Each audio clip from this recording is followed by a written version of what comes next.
My name's Dave Moody, and I'm the managing member of Silver Reef Brewing and Distillery Company.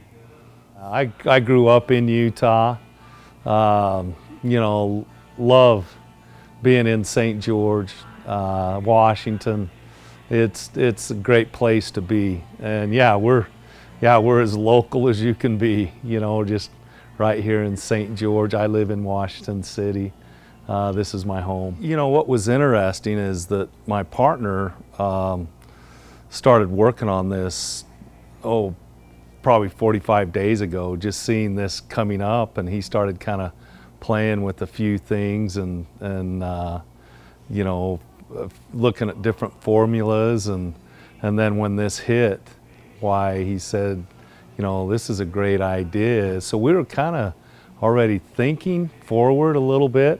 When he first told me about it, I thought, I didn't think it was going to be this big.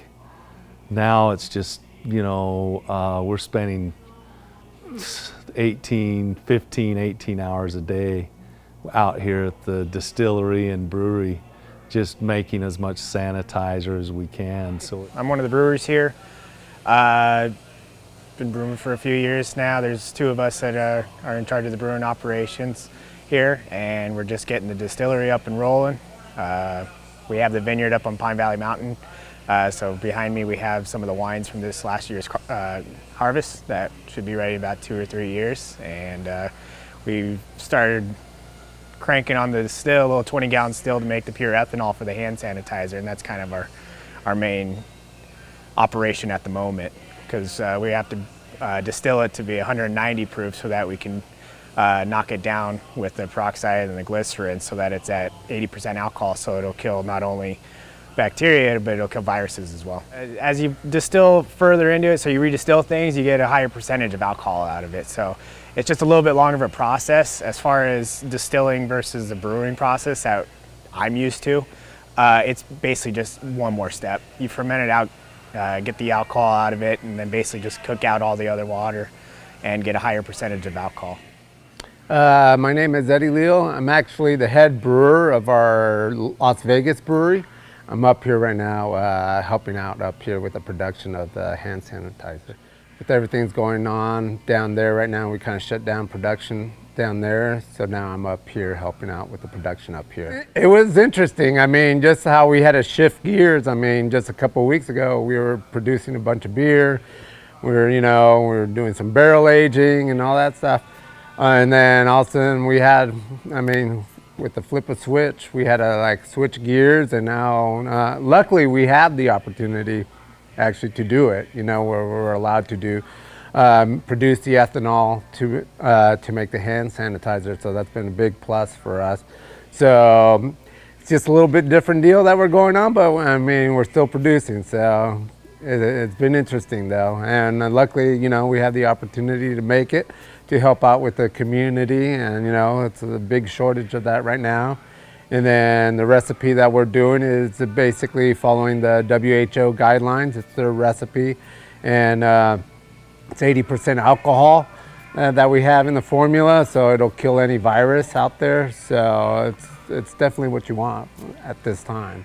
Businesses that we're trying to support to make sure that they have the sanitizer that they need, from medical companies to hospitals to, just in Nevada, in Utah, we're just trying to help everywhere we can. The homeless, switch point. I just got a call from people up north that need it from government entities. I've had calls from government entities here in Washington County, so we're just trying to help the first responders, even the grocery stores. We've tried to help because those folks are on the front line, also the grocery store workers. So we're just trying to help in everywhere we can. Equipment-wise, we had the still already. It's a little 20-gallon still, so depending on the percentage of alcohol that we're starting with, we started with the 151 rum, and we distilled that and got 187 proof, so it's a little easier. When we're distilling the beer to try and get high proof, obviously starting with 4% alcohol beer, it's a little bit more difficult. So out of 20 gallons, we're only getting 6 gallons out of it. So it's just little tweaks here and there, but for the most part, yeah, we were already set up for it. It's all new as far as the distilling side. So we didn't know what we were going to get as far as the proof that was going to be coming out, how much we were getting out, the yields. So it's a lot of trial and error, and we're still doing it today. When hopefully this whole thing passes and we start distilling here, we're going to start with probably beer schnapps. That'll probably be about 30% alcohol, 60 proof. And that's all just, we learned that based off of trial and error. I mean, since it was new for us, definitely, we did a small batch, just to make sure it came out the way it was supposed to be, and the blend that we had, and then you measure it out after you blend. We throw glycerin in there so it doesn't dry out your hands, and then we also add hydrogen peroxide in there. And then at the end product, once your mix is all done, it comes out right at 80% alcohol, which is right where we want to be. So it's on the stronger side of what else is out there. Actually, the TTB actually is the one that sent us the formula in order to produce it. So since there was a world shortage of it, they actually went ahead and produced us. You could use either ethanol or isopropyl. But since we had the still here, and we went on the ethanol route, and just basically got it to where we needed it to, and now it's keeping up. So we do have some other distilleries that will supply a little bit of the ethanol for us in bulk to make, because our still is small. So some other distilleries are shipping us some totes, to produce a hand sanitizer in a higher volume here. What's amazing, we were producing mainly beer here. We also have whiskey and rum and brandy and just starting vodka, and we have a holiday nog. But half of our business is gone because with the restaurants and bars closed, why we have over 1,000 kegs of beer that are just nobody's using them. And so basically half of our business shut down anyway. So it's really set us up to be able to transform into making the sanitizer.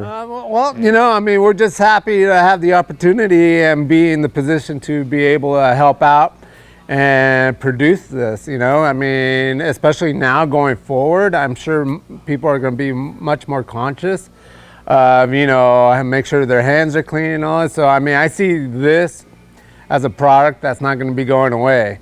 Everybody's going to be way more conscious about, keeping, their hands sanitized, and, which is going to help out in the long run, not only with this virus, but just with your common flu now. We're all going through it. It's tough for us. As far as even just the beer community, when the restaurants being closed, it's affecting everybody, and we're all in this together. We're just trying to do our part to help out. Come out to our store and buy our beverages. Some of our whiskey, some of our rum and brandy and our beers.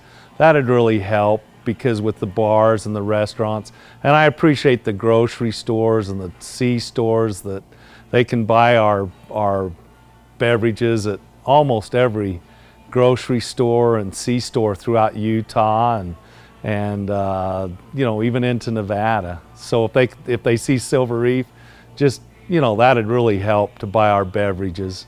And then just being safe, following the directions and staying so that we can get our businesses back and going. I think that's the best, just support each other.